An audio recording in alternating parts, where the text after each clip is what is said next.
Frequency of Freedom, an Acid House Story Part 1. The Call.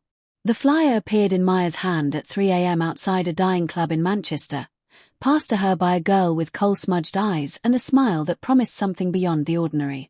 No venue address, just a phone number, a date, and a single word: Surge. Call Friday at midnight, the girl said, her voice nearly lost beneath the bass still thrumming from inside. Don't be late.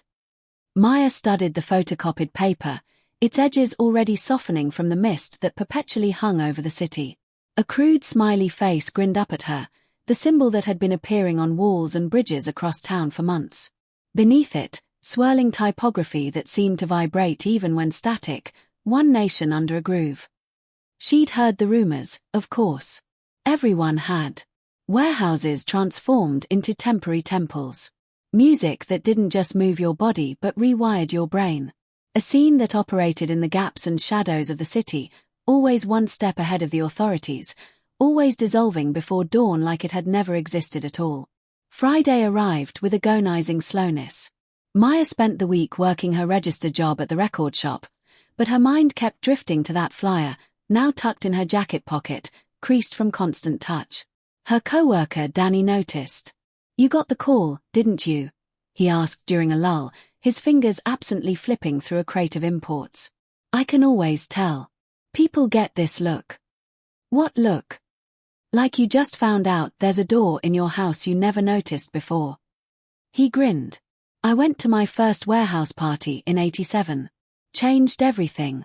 Just be ready. It's not like the clubs." At 11:50 p.m., Maya sat cross-legged on her bedroom floor, the rotary phone in front of her like an oracle. Her flatmate Sarah had gone to her boyfriend's for the weekend, leaving the flat eerily quiet. She'd dressed carefully, baggy jeans torn at the knees, an oversized Champion sweatshirt, her brother's old Adidas trainers. Not trying too hard, but ready to move. Midnight arrived. She dialed.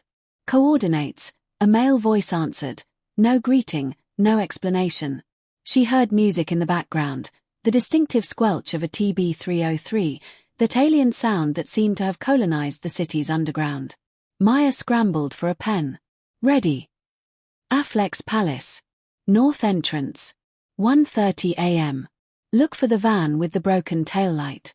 Password is orbital. Bring 20 quid and an open mind.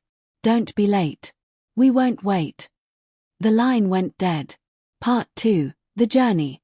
Affleck's Palace stood in Manchester's northern quarter like a relic from another dimension. 4 floors of alternative shops, vintage clothing stalls, and record vendors crammed into a Victorian building that smelled of patchouli and possibility. By day it was eccentric. By night, shuttered and dark, it became something else entirely. Maya arrived at 1:25, breathless from half-running through empty streets slick with recent rain. The city felt different at this hour, like the daytime world was just a mask it wore for propriety's sake. 3 others waited by the north entrance, a tall black guy in a fluorescent green windbreaker, a girl with bleached blonde hair in a Baby Spice platform shoes and a pink puffer jacket, and a thin boy who couldn't have been more than 17, wearing round sunglasses despite the darkness. They exchanged nervous smiles, the camaraderie of the about-to-be-initiated. At 1:32, a battered white transit van rumbled around the corner, its left taillight a spiderweb of cracks.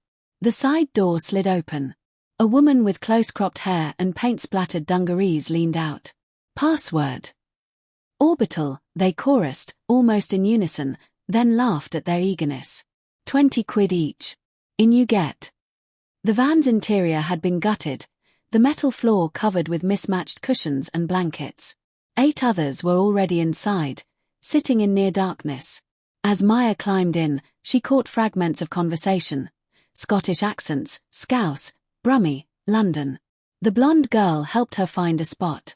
"First time?" she asked. "That obvious?" "I remember my first. 6 months ago. I'd just moved up from Bristol and didn't know anyone. Now I've got a whole second family." She extended her hand. "I'm Jade." "Maya." The van lurched forward. No one spoke much during the journey. There was a reverent quality to the silence, like they were all engaged in a collective meditation. Through the van's narrow back windows, Maya watched Manchester's streetlights give way to darkness. They were heading out of the city. After 40 minutes, the van slowed and turned onto what felt like a dirt road. The suspension groaned. Someone giggled nervously. "Where do you think we are?" the boy in sunglasses whispered. "Does it matter?" the guy in the green windbreaker replied. "We're already committed." The van stopped. The door slid open, and cool air rushed in, carrying the scent of rust and earth. They'd arrived at an industrial estate, acres of corrugated steel warehouses under a sky heavy with clouds that occasionally broke to reveal sharp stars. In the distance, barely audible, a bass line pulsed. A steady stream of people emerged from the darkness, converging on one particular building. The crowd was a revelation: club kids in outrageous outfits mixed with football lads in Kappa tracksuits, ravers in tie-dye mixed with students in charity shop finds, 40-year-olds in polo shirts alongside teenagers in clothes that looked assembled from a fever dream. Age, class, race, style, all of it dissolved in the magnetic pull toward that distant base. "This way," said a woman with a walkie-talkie, appearing out of the shadows. She wore a high-vis vest over a glittering dress. "Money ready. No weapons, no cameras, no aggro. Inside, your family. Respect the space. Respect each other." They joined the queue. 20 quid changed hands. A hand stamp, another smiley face, this one in UV ink that glowed under a black light. Then through a normal-looking warehouse door and the sound hit like a physical force.